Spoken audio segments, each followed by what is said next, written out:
Nick Robinson. Hey, Griffin. Newcomer to the Polygon overview circus. I don't know why I called it that. I'll be honest. How are you doing that trick? Magic.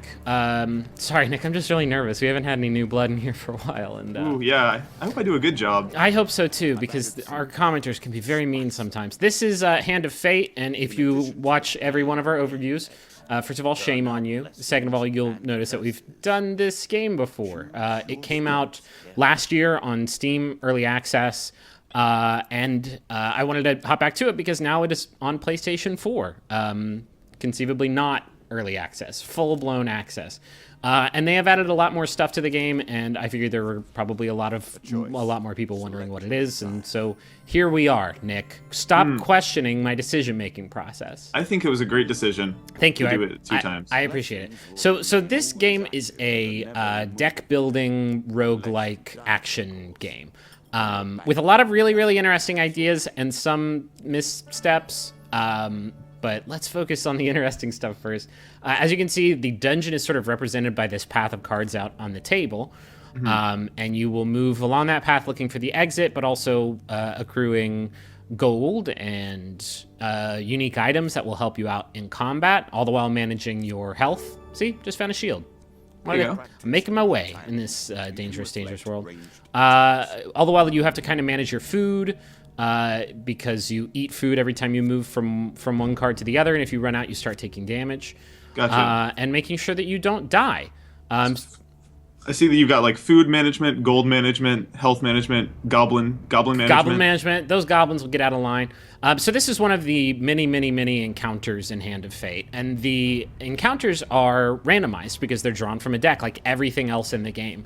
You draw them from basically the encounter deck, and see what happens, see what comes of it. Oh, whoa! Look at this. This time is like a video game now. So here's one of the problems with Hand of Fate. I think the combat is like the least interesting part about it because it follows sort of the Batman motif of square. I guess now you could also call it the Shadow of Mordor motif, where the square button attacks, the triangle button counters. Not that these gerblins are attacking me; they're mainly just trying to get away with their gunny sacks. Sacks of gold, yeah. Yeah. Well, it's gold, and sometimes food falls out of them. I don't. It seems like you wouldn't want to put those in the same container. It seems like there'd be a little bit of cross-contamination going on there. Currency is like the grossest thing. Definitely. Well, they're taking like the old hobo bindle approach to it, where you just put it all in. Yeah. So I do like the ragdoll physics Batman takedown that you just did on that goblin. Yeah, it's pretty great. People will just sort of go flopping around. Sometimes they'll land on their own sword and prop themselves up like a meat tent. Nice. Which is pretty great. But the coolest thing about the game is not the combat. It is this process of moving through the dungeon and everything being randomized. This is a skill encounter. Well, really, it's a luck encounter. One of these cards is going to screw me over. The others are success. Sometimes it'll be, 1 in 4 is a great success card, and you'll get like a bunch of stuff for it. But because I passed that test, I get to draw from basically my loot deck until I get a weapon. So I just upgraded. Now I have a better weapon that I can take into combat. So every time you hop into like one of these cards, you never really know what is going to be waiting for you. And each time you move on to a new dungeon, there are new cards added to the deck, as well as your own personal encounter deck. So I get to that later, but that is the deck building element to it. Not only do you build a deck of your armor, your equipment, your helpful items, stuff that you would expect from a deck building game, you also have an encounter deck that will determine these little rooms and events that you will run into. So that Maiden card was in my encounter deck. This Traveling Healer card could be like one of my things in my encounter deck. So you're not only like building your character, you are in some small measure. They also add some stuff to that deck, so it's not the same thing, so it's not completely predictable. But you're also building the adventure for yourself, which is a really fascinating idea. Here the devil's letting me choose the number cards represent how many enemies you'll fight, but the devil was like, nah, you're gonna fight these dudes instead. And some of these cards, it seems like it's sort of some of them approximate normal playing cards, except for instead of like clubs and stuff, it's skulls and dust. Right, that's kind of the movement through the campaign. Skull cards are skeletons, dust cards are humans. The different like factions of enemies have some different sort of conceits to them.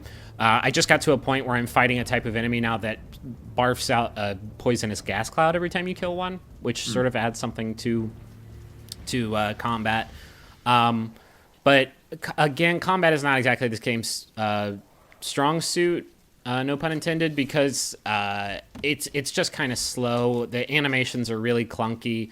The load times to get into combat are like a lot longer than you want them to be, especially on like dungeon floors where every encounter is a combat encounter and it takes kind of forever to get there. I almost wish that like they had taken a more lightweight approach to how combat works instead of going with this Batman kind of like Fable-esque approach to it. Right. Because the cool stuff about the game is like the decision making, the deck building your adventure out before you even start, and the like constant roguelike decision making. Because there's no way to like back out of a dungeon when you're in it. So like if you run out of food, you basically have to hunt food down and prioritize all your decisions around not starving to death. So the randomization is really, really interesting. The combat, not so much. You get some, it expands on the combat somewhat when you start unlocking special items. So there I just unlocked a special item that lets me throw knives in a circle, which makes combat like really easy in this early stage of the game because it can kill basically anything. But then there are things like blessings and curses, which add permanent effects, both positive and negative, to your hero. So the game does layer on more complexity as you play. I think the sort of boringness of the combat is especially emphasized in the earlier part. How are these trap rooms? Is there anything interesting here? This is one of the cool things about the game. Like this encounter I just unlocked. Every time you beat one of these dungeons, you unlock new cards. And really, every time that you beat an encounter you haven't done before, you get a token, and that token unlocks like 2 or 3 or 5 or 8 or however many cards it's designated, if you can get to the end of the dungeon and survive. So one of the problems that I had with the game before I sort of understood how it worked was I thought, oh, you can build your own encounter deck. That just means that you can keep doing the same thing over and over again, because sometimes like you know how the decision plays out. Like there's one card that kind of operates like a riddle, and you have to choose the right answer, and if you choose the right answer, you get a pretty cool item. But like you can just put that card in your encounter deck, and every time it pops up, you know exactly what to do. So you can make the game like predictable and boring, but by adding new cards to the mix, you are going to unlock more cards by successfully completing it. So this one I've never done before. I don't really know what's waiting for me. The layout of the dungeon is also really cool, because in this type of layout, like a non-linear dungeon layout, you have to really think about like where you want to move, because each movement takes a food from you, and if you run out of food, you are just screwed. So for some of the decision-y stuff, are the answers... Because I know what FTL would do was you could pick the same answer and have, like, variable outcomes when you make a decision like that. Is that not true in this game for the most part? That is represented by that card drawing thing that you saw. Gotcha. Where chance stuff. Yeah, 4 things pop up. I thought that there was... And there might be, like, maybe I'm just bad at it. I'm usually pretty good at those, like, card shuffling mini games where you have to, like, keep your eye on the queen and pick it out of the crowd, and if you do, you'll, won't die. But I think that the order is kind of randomized here. One cool effect is actually all the cards that you have sort of pop into battle like this. So, like, your shield card will pop... There, I skipped the animation a little bit, but, like, your shield card will pop in. There, I just killed 2 guys with my super ability. The knives. Yeah, which can only be used a certain amount of time, so in longer dungeons, it's not really a crutch that's going to help you out permanently.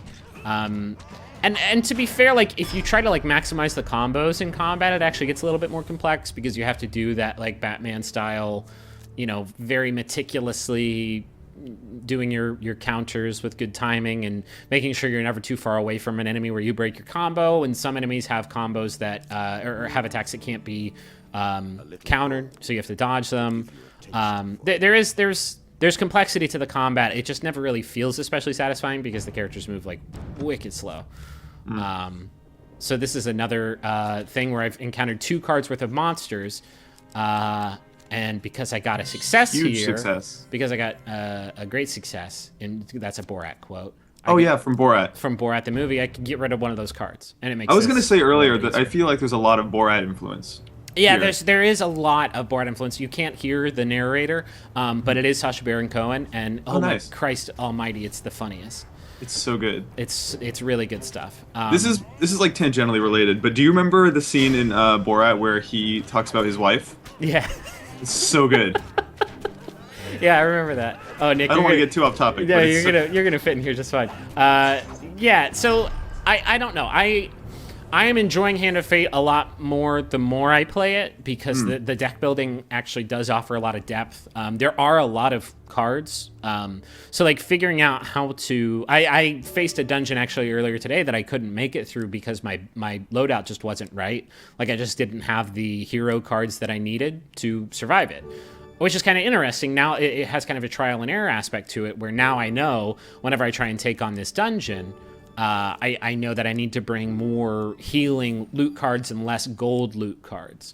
I know that I need to bring better armor into the fray.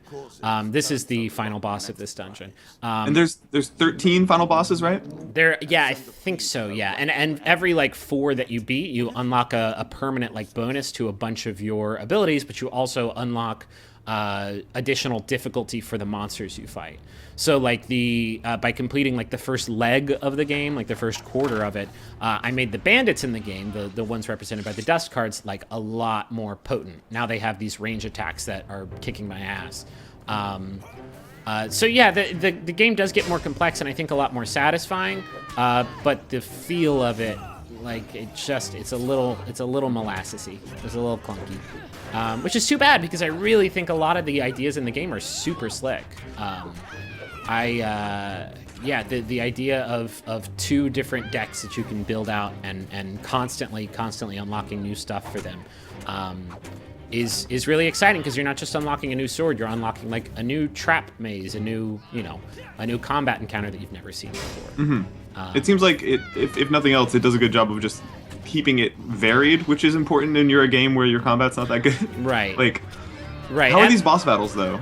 I mean, they're more difficult. There you saw I had like a turret that I had to take out. Yeah, this is still really early in the game, so it's not especially difficult, which makes it not very interesting. Like her attacks give you like about 18 seconds of lead time to get out of the way. But later on, the game does get more difficult and a bit more engaging. So yeah, I took her down, and I unlocked the next leg of the game. One other thing I'm kind of disappointed about is it's also coming to PS Vita, but it's not there yet. It's just out on PlayStation 4, but it is out on PC, and they've been updating the early access build of that. So yeah, I imagine it's a lot closer in content-wise to where this version was. So that goblet is what made the game a lot easier, but also a lot harder for me. So yeah, I think it is still coming to PlayStation Vita, and I think I might actually enjoy it a little bit more there, because I think roguelikes of this ilk are easier to pick up and play in short bursts. So yeah, we'll see when and if it gets there. And these are the new cards I got. Some new equipment.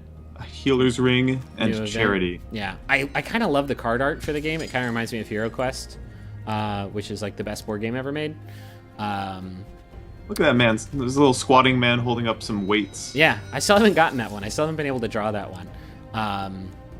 So yeah, this is Hand of Fate. It's out now on PlayStation 4. I think it's like $20. It's a lot of interesting ideas, a few things that I wish it had done a little bit better, but if you're a fan of the deck building genre, I think it does some new stuff that's really fascinating. Thanks for watching, everybody. We'll see you again with more hot, super shareable, super viral video content real soon. Again, just so viral. Very, very viral. Is that what we're about here? Just doing it viral style? Yeah, it's we're all about virality, and we're all about Contagion, the movie with Gwyneth Paltrow. Okay. We'll expect our review by the end of the week. Expect our review of Gwyneth Paltrow's whole career tonight at 1 a.m. It's our April cover story.